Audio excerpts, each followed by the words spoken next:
My name is Catherine, but people call me Cathy, and I'm 62 years old.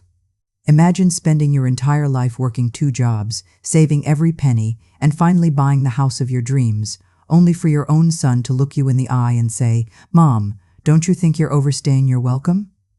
That's exactly what happened to me. After decades of sacrifice, after raising him alone and building this home brick by brick, I was treated like an unwanted guest in the very house I paid for. But what my son and his wife didn't realize was that I wasn't just sitting quietly at the table. I had a plan, and when I made my move tripling the mortgage payments overnight, their entire scheme began to crumble. So what happens when a mother decides she won't be erased from her own life's work? What secrets did my son keep from his wife? And how did my quiet revenge turn their marriage upside down? Stay with me, because this isn't just a story about betrayal, it's about dignity, justice, and the kind of strength no one expects from a mother they thought they could push aside. I never imagined my life would turn out the way it did, but then again, who really does? When I was 23, I thought I had it all figured out. I married young, too young if I'm honest, and by 24, I was holding Daniel in my arms. His father, Mark, wasn't much of a father at all. He liked the idea of family more than the reality of it, and within 3 years he was gone off to chase some fresh start with another woman. That left me standing in a rented apartment, a baby boy on my hip, and no partner to share the load. Those years that followed were brutal. I worked double shifts at the diner in the mornings and cleaned offices at night. I remember the ache in my feet that never seemed to fade, the blisters that hardened into calluses, and the moments I nearly fell asleep standing up. But I also remember Daniel's smile when I came home, how he would wrap his tiny arms around my neck and whisper, "You came back, Mommy." Those words kept me going. Every paycheck I split with ruthless discipline. Rent, food, childcare, and always, a little bit set aside. I knew renting wasn't safety. A landlord's notice could uproot us in an instant. What we needed was a house, a place no one could take from us. It became my obsession. Even when Daniel was too young to understand, I promised him, "One day, sweetheart, we'll have a home that's really ours." It took 10 years. 10 years of saying no to new shoes, to vacations, to dinners out. I packed sandwiches for every break, bought clothes at thrift stores, and saved every extra dollar. The day I signed the papers on the little 2-story brick house was the proudest day of my life. I can still remember holding the deed in my hands, the ink not yet dry, and whispering, "This is for you, Danny." For us. The house wasn't perfect. The kitchen tiles were cracked, and the roof leaked in the first spring storm we faced. But every flaw became a project, and Daniel was always by my side. Together, we painted walls, planted flowers, and patched up what we could. He was a boy then, maybe 10, and I could see how proud he was every time he told his friends, "This is my house. Not the landlord's, not someone else's. Ours." That house saw everything. I still remember the sound of Daniel's laughter echoing down the hallway as he raced toy cars across the wooden floors. I remember kneeling on the porch steps, bandaging his scraped knees after he fell off his bike. Late at night, when he couldn't sleep, he'd crawl into my bed and we'd whisper about his dreams. He wanted to be an architect once, then a baseball player, then simply someone who makes you proud, Mom. I would have been proud no matter what. He was my whole world. When Daniel graduated high school, I stood on the front lawn, clutching my camera, tears blurring my vision. I thought of every hour I'd worked, every bill I paid, and how it had all led to that moment. The house behind me was more than wood and brick. It was the stage for our story, proof of every sacrifice I had made. Then came Lucy. She was bright, ambitious, and had that kind of beauty that drew people in instantly. At first, I was happy for Daniel. He deserved love, stability, someone to share his life with. I welcomed her into the family, cooked dinners for them, asked about her work, her hobbies. But even then, there were little signs. Subtle questions that caught me off guard. One evening, while drying dishes with me, Lucy asked casually, "So, Cathy, is the house fully in your name?" I paused, unsure why she was interested, but I answered truthfully. "Yes, it's mine. Has been for years. But someday, it'll be Daniel's." She smiled, but her eyes lingered longer than they should have. When they married, I offered them the house. I thought it was the right thing to do. I was nearing retirement, my health wasn't what it used to be, and truthfully, the house felt too big for just me. It made sense. They could build their life there, and I could stay close to the place I loved. Daniel protested at first, saying it wasn't necessary, but I insisted. It's your home too. You grew up here. For a while, it was sweet. Holidays were fuller, birthdays louder, and the smell of Lucy's candles filled the rooms. I felt like I had done the right thing. But time has a way of shifting things. My health declined slowly, aches that didn't go away, fatigue that clung to me no matter how much I slept. After a fall in the garden left me with a fractured wrist, Daniel suggested I move back in with them. Just until you're stronger, Mom, he said. It sounded temporary, like a kindness. I told myself it would be good family under one roof again, laughter echoing in those familiar halls. And in those early weeks, it almost felt true. Daniel would bring me tea in the mornings. Lucy would ask if I needed anything from the store. I thought maybe, just maybe, living together again would bring us closer, filling the loneliness I had carried for years. But the small cracks showed sooner than I expected. Lucy's voice, polite but clipped, when I left dishes in the drying rack too long. Her pointed remarks about how I arranged the pantry. And Daniel, though kind, sometimes joked in ways that made my heart sting. One night, as he helped me carry laundry upstairs, he laughed. One day, Mom, this place will finally be ours. All ours. I laughed with him, but inside, something tightened. The house wasn't just walls and floors. It was the proof of my life's work, the symbol of every sacrifice I had made. I couldn't imagine ever being a guest in the very place I had bled for, and yet, as I tucked the keys into the drawer by my bed that night, I told myself it was only a matter of adjustment. Families always needed time to find balance, right? I believed naively that living together would heal the spaces between us, not widen them. At first, I tried to convince myself the little frictions were harmless, just the natural rhythm of two households merging under one roof. But as the weeks slipped into months, I realized those little frictions had sharp edges. Lucy's remarks were never outright cruel, but they cut all the same. If I seasoned the stew the way Daniel liked, she'd wrinkle her nose and say, "So salty, Cathy, you know it's not good for blood pressure." If I folded the laundry, she'd unfold it and redo it with a tight smile, murmuring, "I have my own system." Even when I offered to babysit their weekends or help with chores, she'd sigh as if my presence complicated her life. Daniel noticed, I know he did, but instead of standing beside me, he grew quieter, more withdrawn. He stopped lingering in the kitchen to chat like he used to, stopped asking about my day, stopped laughing with me the way he always had. More and more, when Lucy made her little digs, he stayed silent, as though neutrality excused betrayal. The criticisms piled up like stones. One evening, Lucy set down a plate of chicken I had roasted, then turned to Daniel with a laugh. "Your mom insists on cooking like it's still the 90s. Honestly, I don't know how you ate like this growing up." Daniel chuckled, lightly, dismissively. But the sound of it pierced me deeper than her words. I reminded myself to stay patient.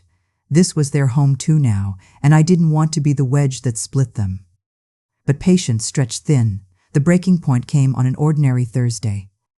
We sat at the dining table, the same table where I had once helped Daniel with his homework, where birthday candles had been blown out, where tears and laughter had spilled freely over the years.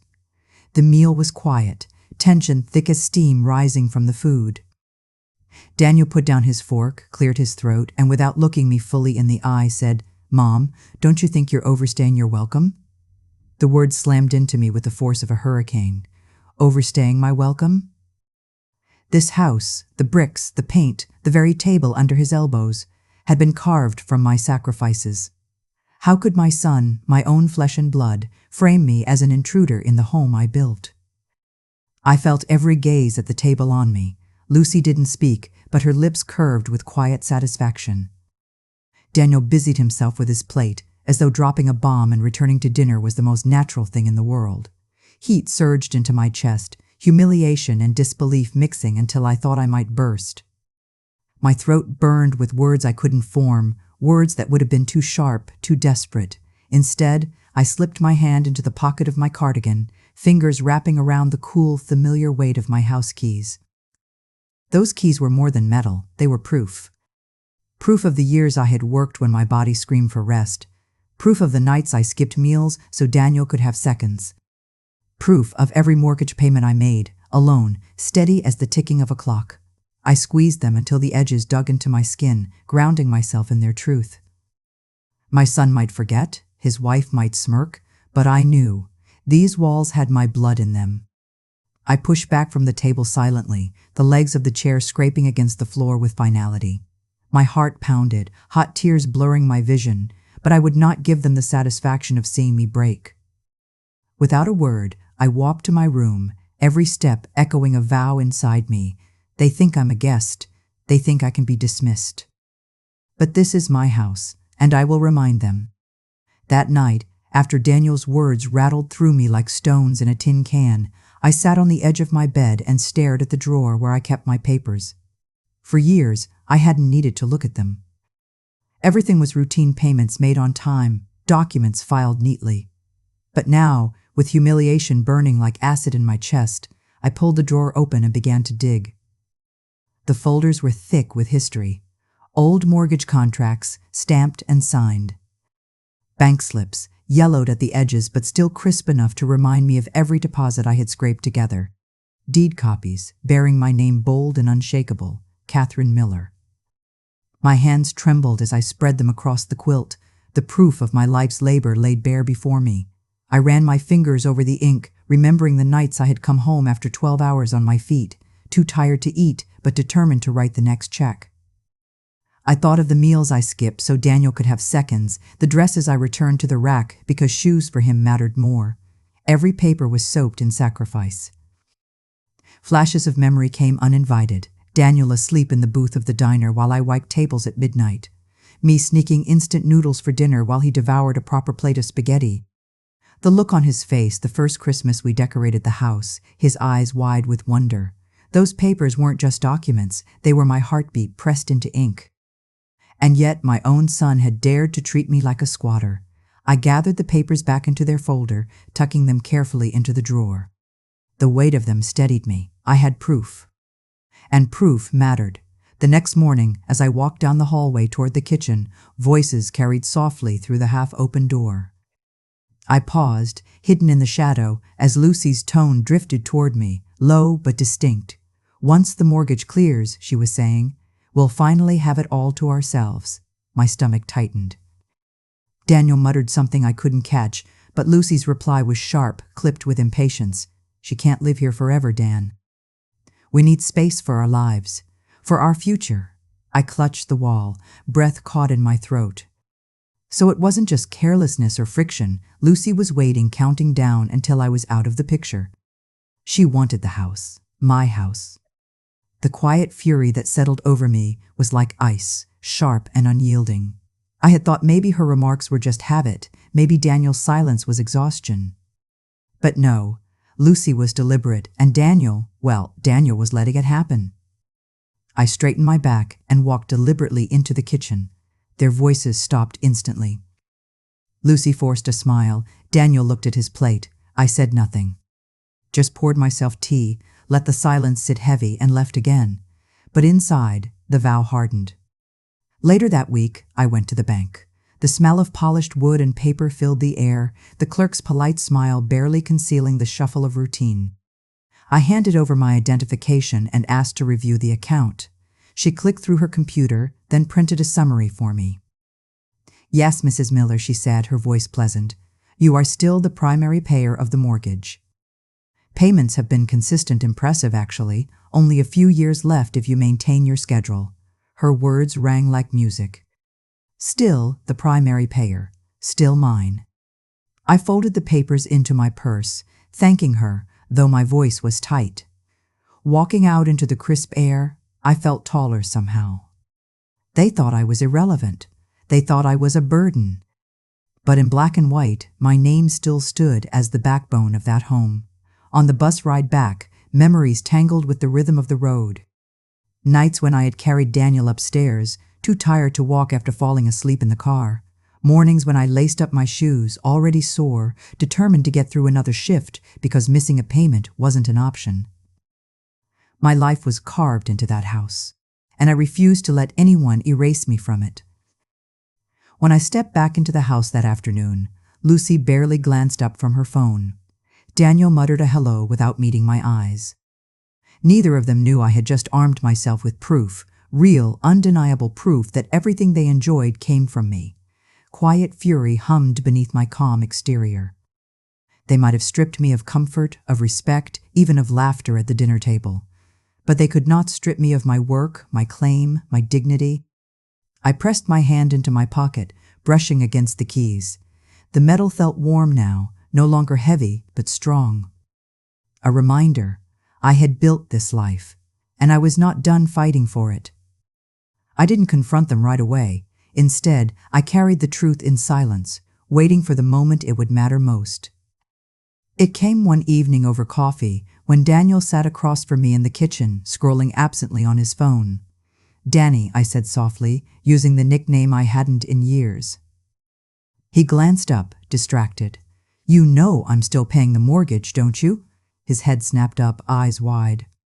For a moment, he just stared, as if the word mortgage had been pulled from a grave he hoped was buried. You still?" He stopped, words tripping over themselves. His reaction told me everything he hadn't told Lucy. I leaned back in my chair, watching the shock ripple across his face. "Yes. Every month, just as I always have. That's why this house stands. It hasn't been yours to claim." Before he could respond, Lucy walked in, her heels clicking against the tile. She caught his expression and narrowed her eyes. "What's going on?" Daniel fumbled, stammering half-formed explanations, but I cut through his noise. "I was just reminding your husband that this house isn't free. I'm still paying for it." Lucy's lips pressed thin. "What do you mean, still paying?" Daniel told me. She stopped, shooting him a look sharp enough to draw blood. Then her attention snapped back to me. "If that's true, where's the proof?" I held her gaze calmly, refusing to flinch under her demand. Years of sacrifice had given me a backbone far sturdier than her impatience. "The proof is in every document with my name on it, in every payment I've made." "This house has never been yours, Lucy, not yet." Her face hardened. She turned to Daniel, voice low but edged. "You didn't tell me this?" He swallowed, color rising in his cheeks. I thought it was settled. I thought—" "You thought wrong," I interrupted. My tone wasn't cruel, but steady, final. I wasn't arguing anymore, I was laying stone. The silence that followed was thick. Lucy's eyes burned with suspicion. Daniel's shame hung between us, and for the first time, I saw the crack in their marriage widen. Secrets had weight, and Daniel's silence had just become a wedge between them. Lucy pressed her lips together and stormed out, muttering something about clarity under her breath. Daniel stayed, his hands flat on the table, his eyes refusing to meet mine. "Why didn't you just tell her?" he whispered. "Because it wasn't hers to know," I replied simply. He looked older in that moment, the boy I raised replaced by a man cornered by the choices he made. He had let someone else steer his life, and now the consequences were clawing at him. I didn't press further. Instead, I stood, poured myself another cup of coffee, and walked away. Inside, though, my mind was already working. The seeds were planted. Lucy's suspicion would only grow. Daniel's guilt would eat at him, and the truth, the undeniable truth, was now between us all. And me? I would wait. I would let their own cracks spread until the house of lies they'd built came tumbling down. After that night in the kitchen, the air inside the house changed. Lucy no longer bothered with polite smiles or clipped pleasantries. Instead, her hostility sharpened into something colder, more deliberate. At dinner, she'd slide plates onto the table for herself and Daniel, but none for me. When I rose to get my own, she'd say with a falsely sweet tone, "Oh, Cathy, I didn't think you'd want this." It's a little heavy for someone your age. Other times, she'd speak as though I weren't even in the room. "Daniel, wouldn't it be nice to finally have a place that's ours? Somewhere private?" Her eyes would flick to me for just a second, the message unmistakable. Daniel tried to stay neutral, but his silence betrayed me more than any words could. He avoided confrontation, leaning into Lucy's side, nodding at her comments, letting her exclusion of me go unchecked. Every time, I felt my heart squeeze tighter, but I refused to let it show. If they wanted me invisible, then invisible I would be, quiet in my movements, steady in my resolve. But invisibility does not mean powerlessness. One morning, I put on my coat, tucked my folder of documents into my bag, and took the bus back to the bank. I asked to see a manager this time. We sat in a small office with polished furniture and the faint hum of fluorescent lights. "I'd like to increase my mortgage payments," I said, my voice calm even. "Triple them." The manager blinked, surprised. "Triple?" "Mrs. Miller, that's quite a significant jump." I nodded. "Yes, I've thought about it carefully. I want this paid off faster. I want it finished under my name." He leaned back, considering, then typed quickly into his computer. "It will certainly shorten the timeline. With payments at this level, you'll clear the mortgage in just over a year." Relief, sharp and satisfying, coursed through me. I signed the papers with a steady hand, each stroke of the pen carving dignity back into me. When I walked out of that bank, the air felt fresher, the sky wider. I was taking control, not just of the house, but of my place in it. I kept every receipt. Neatly, meticulously, I filed them into the folder with the other documents, building a fortress of proof. No whisper, no smirk, no cruel remark could erase what those papers meant. At home, the tension worsened. I heard them arguing late at night, their voices muffled through the walls but sharp enough to carry meaning. "You didn't tell me she was still paying," Lucy hissed one night. "I didn't think it mattered," Daniel muttered. "It's still the house." "No," she cut in, "it matters. If she's paying, then it's hers. Don't you get that?" This was supposed to be ours. I sat in bed staring at the ceiling, listening. For once, it wasn't me breaking in the middle of the night. It was them. During the days, Lucy's hostility became transparent. She'd rearranged the living room, moving my things into boxes, muttering about clutter. She planned dinners without mentioning me, whispering on the phone about privacy. And Daniel, poor Daniel, wore the weary look of a man torn between blood and marriage, but too cowardly to make a stand. And yet, through it all, I found myself smiling, softly, secretly. Because I knew something they didn't.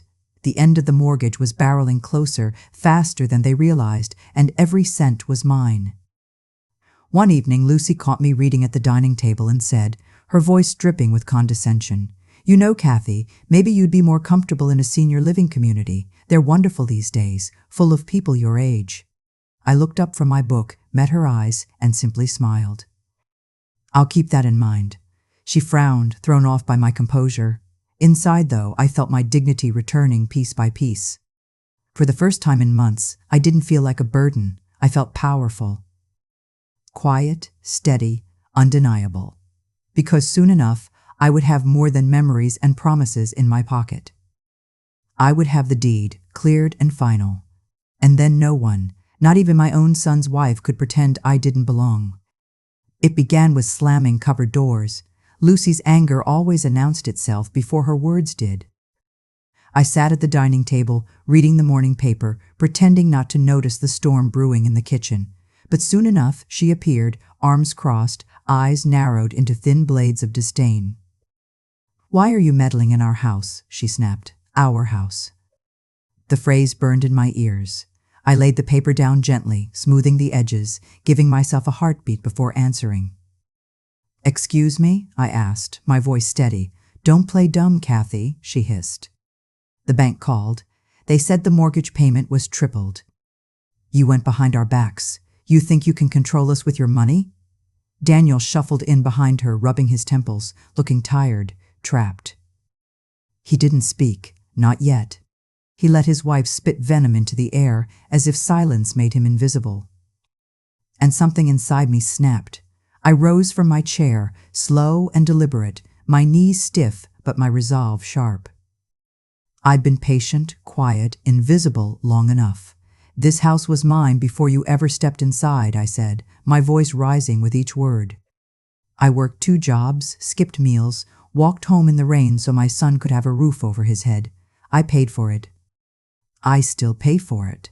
And yet you, I turned on Lucy, eyes blazing, treat me like a guest.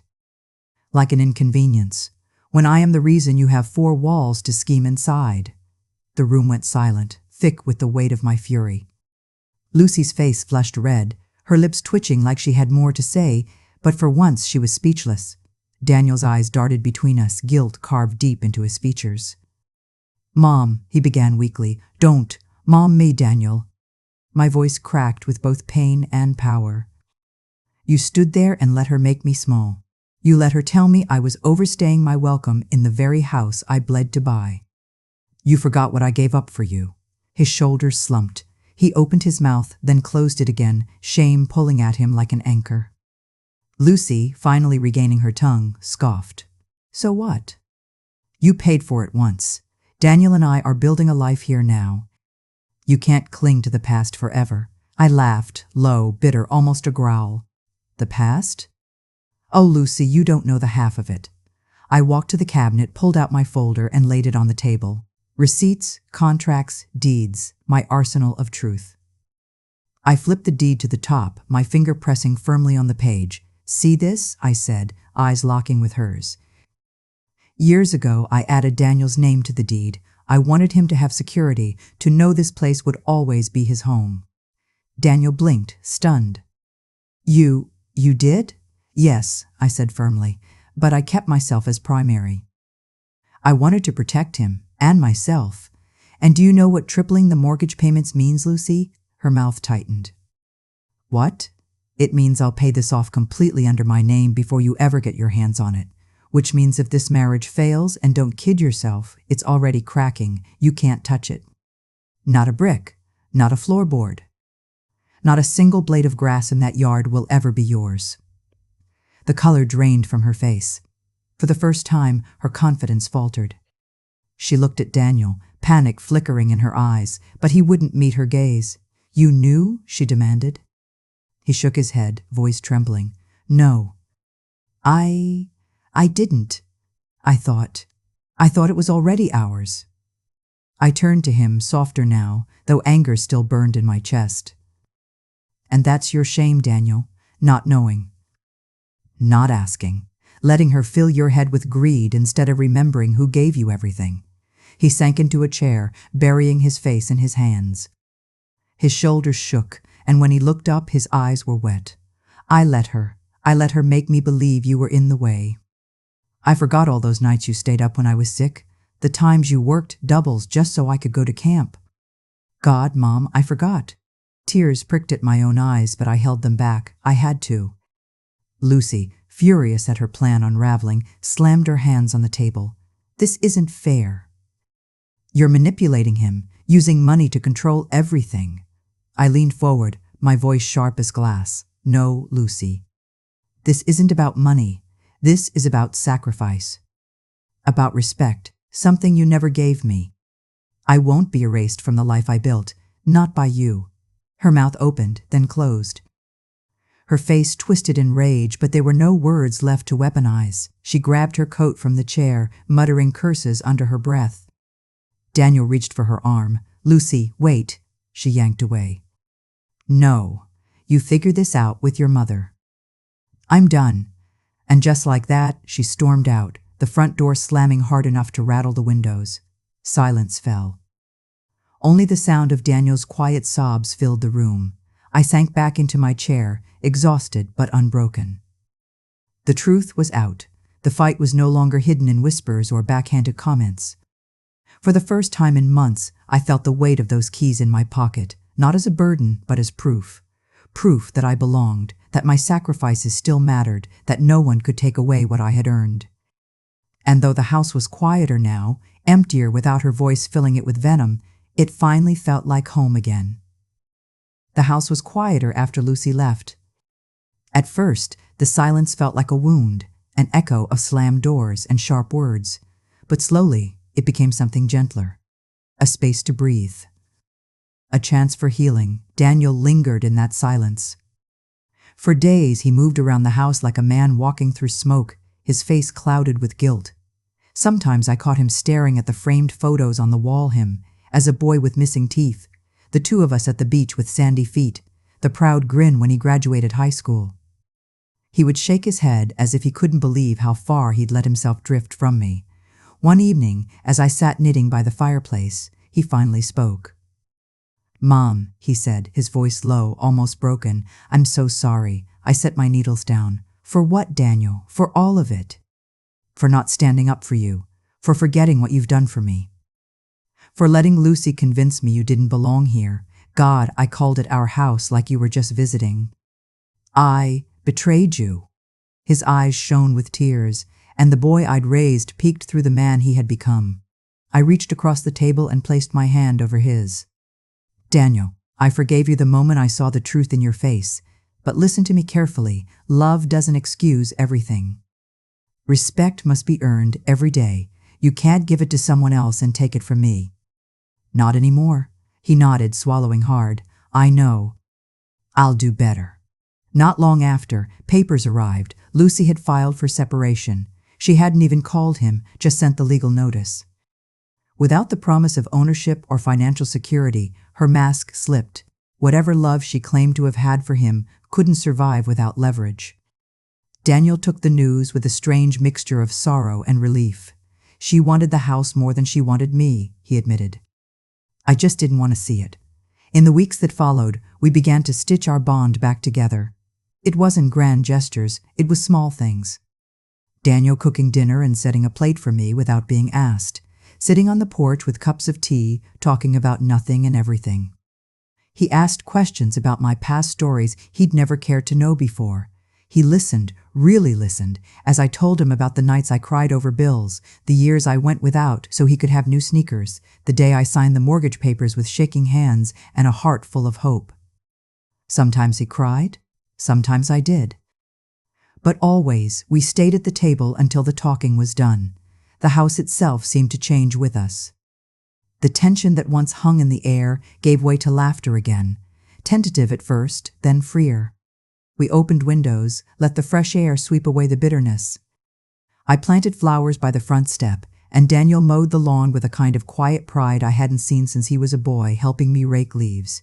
And when the day finally came, the day the last mortgage payment cleared, I stood on the porch holding the stamped receipt in my hand.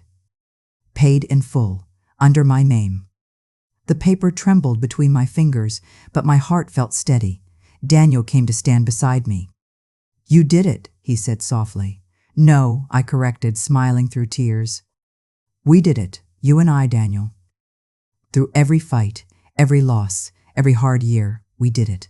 For the first time in months, I felt not like a burden or an afterthought, but like a mother again. The bond we rebuilt wasn't the same as before. It was stronger, tempered by truth and pain and forgiveness.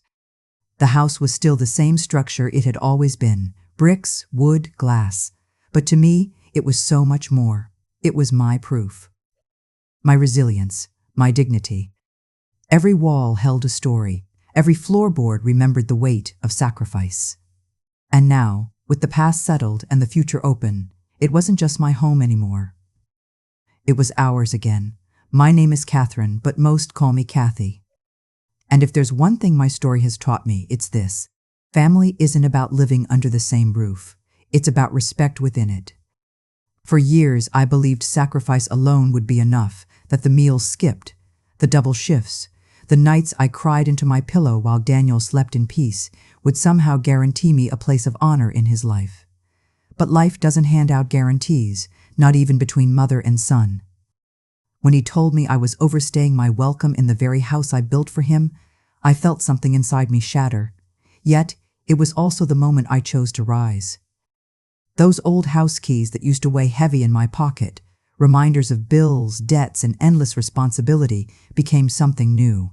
They became the keys to freedom, to justice, to my dignity. I want you to understand something. Standing up for yourself isn't cruelty, it's survival.